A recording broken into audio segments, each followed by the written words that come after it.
रात का घना अंधेरा था। चारों ओर सन्नाटा पसरा हुआ था। एक आदमी शहर से गांव वापस लौट रहा था। उसकी माँ ने उसे बार बार मना किया था कि रात के समय गांव के रास्तों पर न चले, लेकिन उसने ध्यान नहीं दिया। पर अब बीच रास्ते में उसे कुछ अजीब महसूस हो रहा था। हे भगवान, क्या कोई मेरे पीछे चल रहा है? मुड़कर देखूं या नहीं? माँ कहती है ऐसे में मुड़कर नहीं देखना चाहिए।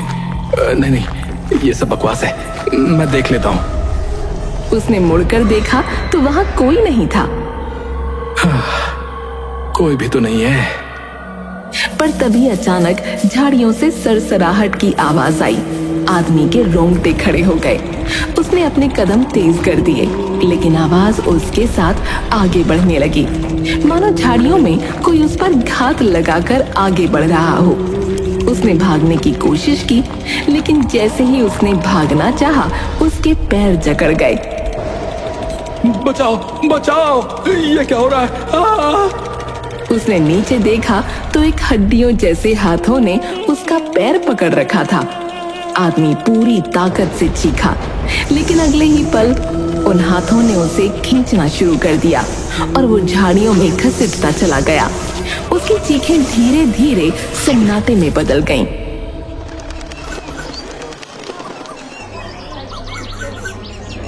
अरे तुमने सुना?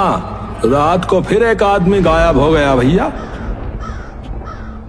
हाँ मैंने सुना, वही आदमखोर बुढ़िया उसे खींच कर ले गई है। कहाँ से आई है ये बुढ़िया है? ये तो बहुत खतरनाक हो गई है भैया। लगता है हम सब मरने वाले हैं।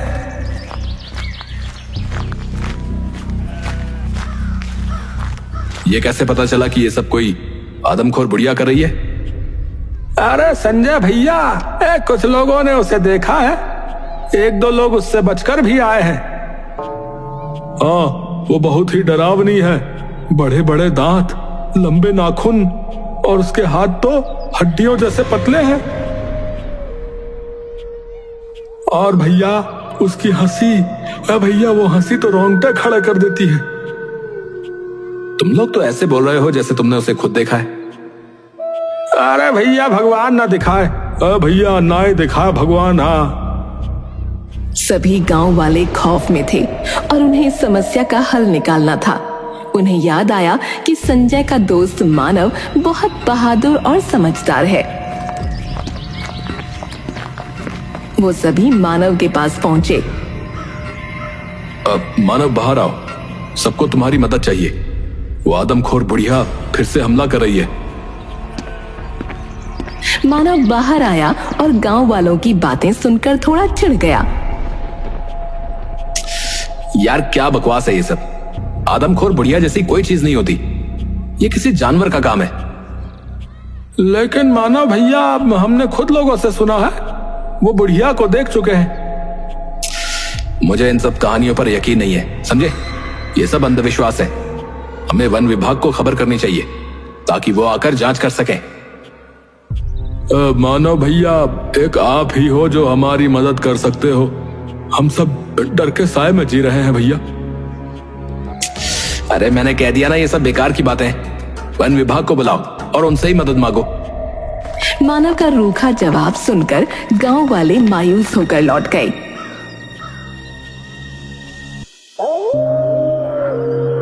उसी रात शंकर नाम का एक आदमी जो थोड़ा मंद बुद्धि था, अपने घर से बाहर निकला और जंगल की तरफ जाने लगा।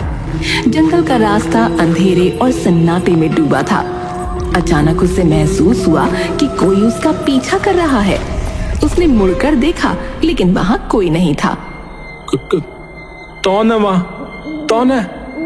अचानक कहाँ गायब हो गए? अच्छा, छुपन छुपाई खेल रहे हो क्या? मैं भी खेलूंगा, मैं भी खेलूंगा। जवाब में सिर्फ सन्नाटा था। शंकर फिर से बोला,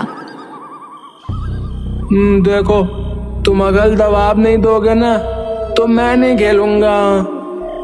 शंकर वहां से चल दिया। पर तभी उसे पेड़ों के बीच से किसी की परछाई दिखाई दी। रुक गया और ध्यान से देखने लगा। परछाई धीरे धीरे उसकी ओर बढ़ने लगी। ये मैंने तुम्हें ढूंढ लिया, मैंने तुम्हें ढूंढ लिया, चलो बाला, चलो चलो। परछाई और करीब आई और एक भयानक हंसी गूंज उठी। शंकर ने भी हंसते हुए उस दिशा में कदम बढ़ा दिए। तभी वो बुढ़िया उसके सामने आकर खड़ी हो गई। उसके मुंह पर बाल पड़े हुए थे, लेकिन उसके बड़े बड़े दांत फिर भी दिख रहे थे। अब पहली बार शंकर को कुछ डर लगा। तुम बहुत गंदी हो, मुझे अच्छा नहीं लग रहा है, मैं जा रहा हूँ। उसकी भयानक आंखें शंकर को घूरने लगीं। शंकर की सांसें तेज हो गईं। फिर उसने अपनी हड्डियों जैसे पतले हाथ शंकर की ओर बढ़ा दिए और उसे पकड़ लिया। उसने अपने नाखून शंकर के शरीर में डाल दिए। शंकर चिल्लाता रहा और वो उसे अपने साथ घसीट कर ले गई। शंकर संजय का पिता था। अगली सुबह जब संजय को अपने पिता घर में न दिखे तो वो उन्हें ढूंढने निकला।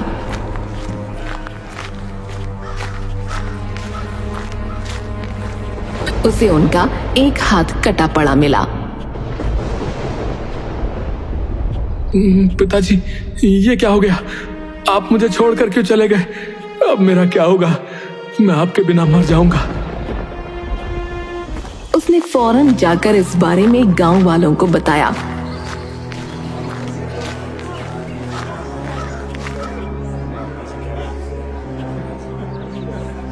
शांत हो जाओ संजय। वो बेचारे कुछ समझते भी नहीं थे, जाने रात में क्यों निकल गए। ये जरूर उस आदमखोर बुढ़िया का काम है। वो धीरे धीरे हम सबको मार देगी। संजय, ये किसी जंगली जानवर का काम है यार। मैंने पहले ही कहा था कि हमें वन विभाग को बुलाना चाहिए, वरना ऐसा ही होता रहेगा। अरे वन विभाग वाले आकर जा चुके हैं, उन्हें कुछ नहीं मिला। मानव बेटा, संजय सही कह रहा है। गांव के लोग डर के साए में जी रहे हैं, कुछ तो करना पड़ेगा। अरे माँ, आप भी शुरू हो गई। पूनम देवी ने गहरी सांस ली और अपने बेटे को मनाने की कोशिश की, लेकिन मानव अपनी बात पर अड़ा रहा। संजय निराश होकर वापस लौट गया। शंकर की मौत के बाद गांव के लोगों ने रात में बाहर निकलना बिल्कुल बंद कर दिया था। एक हफ्ते तक आदमखोर बुढ़िया को कोई शिकार नहीं मिला।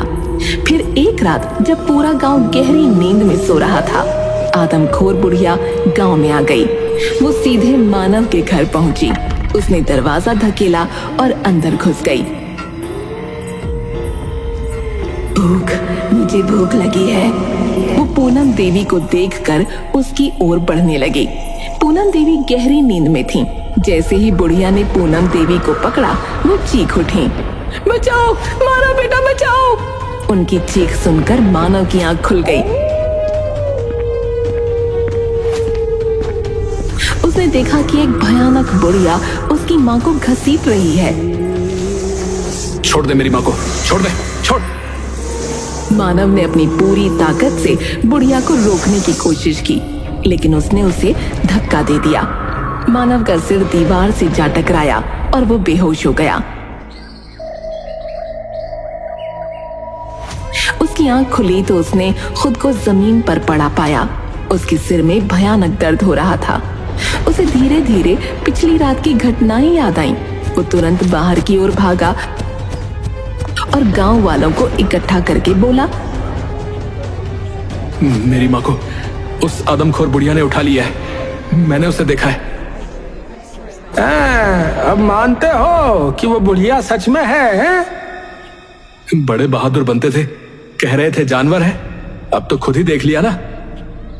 अब हाँ, मैंने खुद उसे देखा है। वो एक बूढ़ी औरत है, और अगर वो मेरे सामने आ जाए तो मैं उसे तुरंत पहचान लूंगा। वो हमारे ही गांव की कोई बुढ़िया है। वो लाल साड़ी पहने हुए थी, जिस पर सफेद फूल बने हुए थे। ये सुनकर गांव वाले डर गए, क्योंकि ऐसी साड़ी उन्होंने अपने गांव में किसी को पहने देखा था, पर किसको ये उन्हें याद नहीं था। तो अब क्या करेंगे मानव? हमें उस बुढ़िया से बचना होगा। हम सब मिलकर उसे ढूंढेंगे और रोकेंगे। ये हमारी ही गांव की कोई बुढ़िया है। हमें पता लगाना होगा कि वो कौन है। मानव ने दिन भर उस आदमखोर बुढ़िया को ढूंढने की कोशिश की। गांव का चप्पा चप्पा छान मारा, लेकिन बुढ़िया का कोई अता पता नहीं चला। शाम हो चुकी थी और सूरज धीरे धीरे ढलने लगा था। मानव की उम्मीदें टूटने लगी थीं, लेकिन तभी उसकी नजर पड़ोस में रहने वाली कमला देवी पर पड़ी। ये तो वही साड़ी है जो उस आदमखोर बुढ़िया ने पहनी थी। हे भगवान, मैंने पूरा गांव देख लिया और पड़ोस में देखना भूल गया। वो तेजी से कमला देवी के पास गया और उसे पकड़ लिया। तुम ही हो वो आदमखोर बुढ़िया? क्या बकवास कर रहे हो मानव? मुझे छोड़ो। मेरे पति को तो खुद वो आदमखोर बुढ़िया ले गई थी और तुम मुझे पकड़ रहे हो? ये होते देख लोग इकट्ठा हो गए। मानव, छोड़ दो अम्मा को, तुम गलत समझ रहे हो। हाँ, अम्मा ऐसा नहीं कर सकती, पागल मत बनो। मानव ने कमला देवी को कसकर पकड़ रखा था और अपनी बात पर अड़ा हुआ था। तभी सूरज ढल गया और अचानक कमला देवी का चेहरा बदलने लगा और उसके शरीर में अजीब सी हरकतें शुरू हो गईं। देखो देखो सब, ये वही आदमखोर बुढ़िया है। छोड़ मुझे। हे भगवान, ये कैसे हो सकता है? उनकी आंखें लाल हो गईं और नाखून लंबे और तेज हो गए। उनकी शक्ल धीरे धीरे आदमखोर बुढ़िया में बदल गई। गांव वाले दंग रह गए और डर से कांपने लगे। जल्दी से इसको बांध दो, वरना ये हम लोगों पर हमला कर देगी। मैं रस्सी लाता हूं। संजय रस्सी लाया और उन लोगों ने बड़ी मुश्किल से उस आदमखोर बुढ़िया को बांध दिया, लेकिन बहुत पूछने के बाद भी उन्हें कोई जवाब न मिला। मानव, मुझे लगता है ये अम्मा ये अपनी मर्जी से नहीं कर रही हैं। ये कोई तंत्र विद्या या काले जादू का असर है।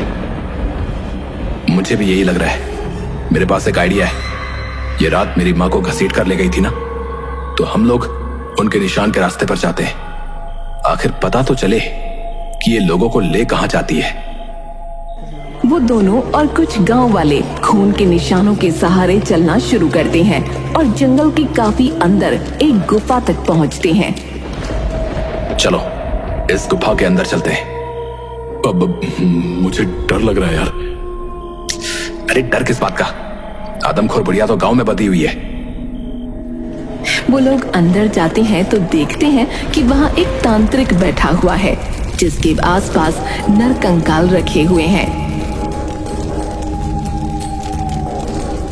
ये तो अम्मा के पति हैं। ये जिंदा है? हाँ, मैं जिंदा हूं। पर ये चल क्या रहा है? क्या आपने अपनी पत्नी को आदमखोर बनाया है?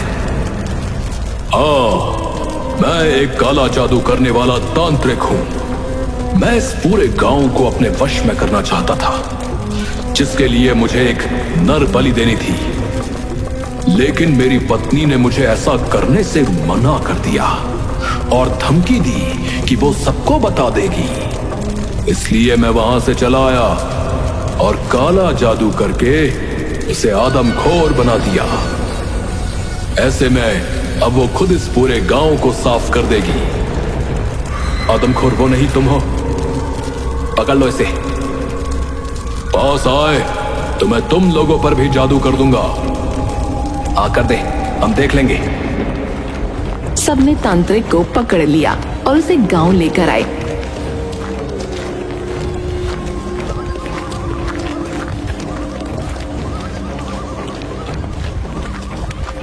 और उसे कमला देवी के सामने बांधकर कमला देवी को छोड़ दिया। कमला देवी ने अपने पति के गले में इतनी जोर से काटा कि वो वहीं पर मर गया। उसके मरते ही उसका जादू टूट गया। हे भगवान, ये क्या हो गया? कुछ नहीं हुआ, आप चिंता ना करिए। आदमखोर बुढ़िया का आतंक अब खत्म हो चुका है और उसको शुरू करने वाला ये तांत्रिक भी। सब खुश थे कि ये आतंक खत्म हो गया, लेकिन साथ ही सब दुखी भी थे क्योंकि उन सब ने किसी न किसी अपने को खोया था।